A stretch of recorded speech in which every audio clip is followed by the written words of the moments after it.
No? Hindi ito para sa mga budyo, hindi ito para sa mga believer, ito ay para sa mga mananampalataya.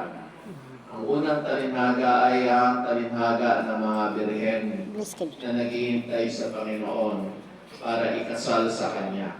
Ito ay tumutukoy sa bagay ng buhay, kung paano tayo maghanda, kumulang sa buhay, para may handa tayo sa kasalan. Number 2 ay talinhaga tungkol sa mga talento, mga talents or kaloob na ibinigay sa tatlong mga alipin. No? At ito ay may kaugnayan sa paghahanda natin sa ating paglilingkod, kung paano natin gamitin ang talento, at paano tayo makatanggap ng gantimpala sa harap ng Panginoon. At pinapakita rin dito negatively yung dalawang talinhaga kung paano natin maiwala ang talento, hindi natin matanggap ang gantimpala ng Panginoon. At ipinapakita rin sa talinhaga ng mga birhen kung paanong hindi tayo makakasama sa kasalan. So, may positibo, may negatibo. Amen. So, dito may sa kaharian ng kalangitan may tulad sa 10 dirhem. Sila'y lumabas upang sumalubong sa kanilang kasintahang lalaki. Bawat isa may dalang ilawan.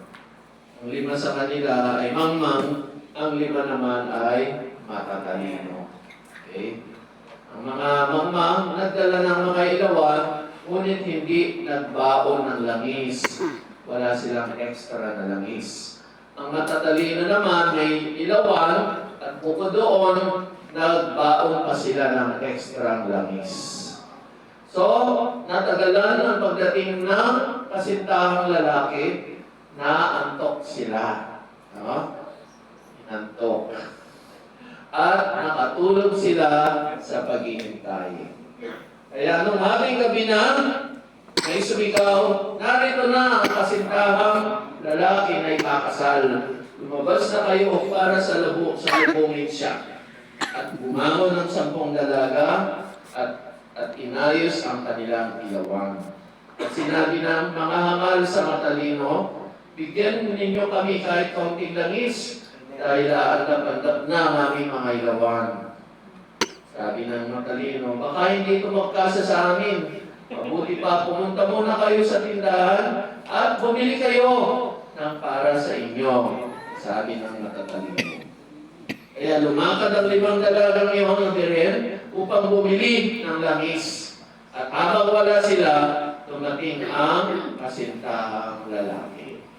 At ang 5 naganda, kasama ang kanilang mga langis, ay pumasok sa kasalan at isinara ang pintuan. Amen. Bakit? Kasi kasalan na.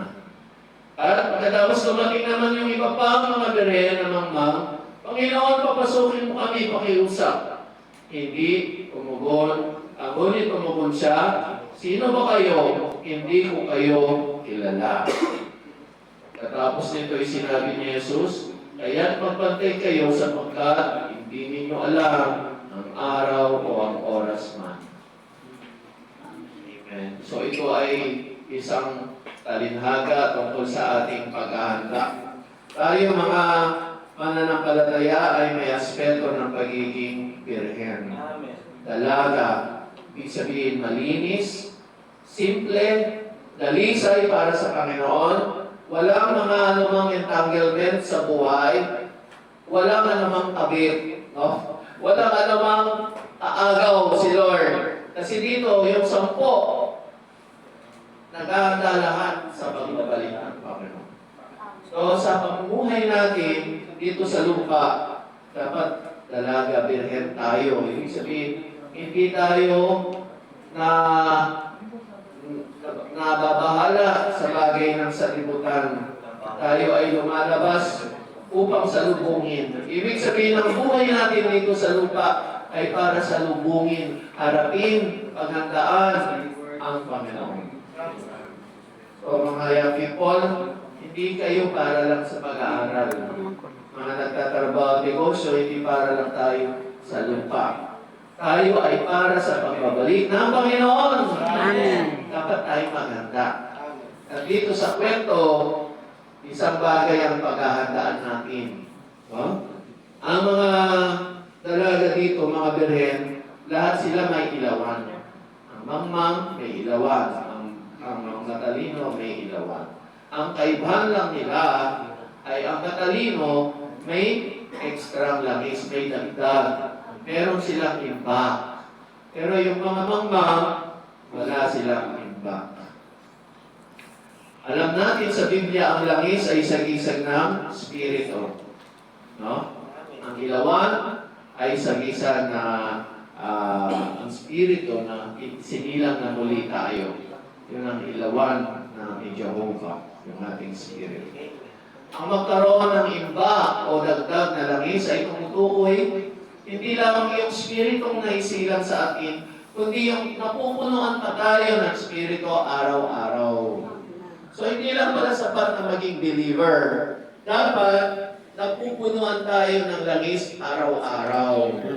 No? Kagaya ng kasal kahapon na banggit ni Brother Danny, ang paraan para magkaroon ng mga bunga, ng pag-ibig, kapayapaan, ay dapat napupunuan ng Espiritu.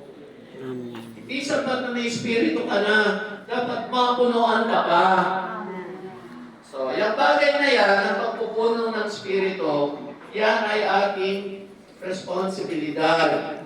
No, hindi sapat, ay, ano na ako, Christian na ako, sinilang na muli na ako, kilala ko na si Lord, may Spirit na ako.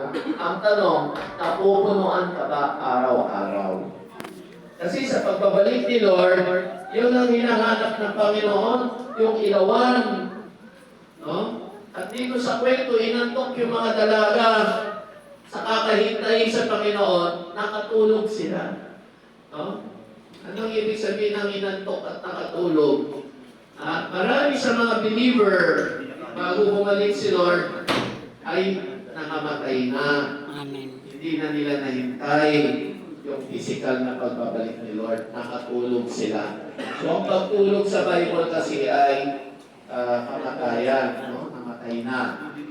So, maaaring ang ilan sa atin, hindi na natin makikita yung pagbabalik ni Lord. Amen. Kaya ng mga birhen na to, ay matutulog na. Pero, matutulog, pag natulog, katapos nun ay gigising. So, yung pagising ng Panginoon sa atin ay yung kanyang pagbabalik, tayo bubuhay muli.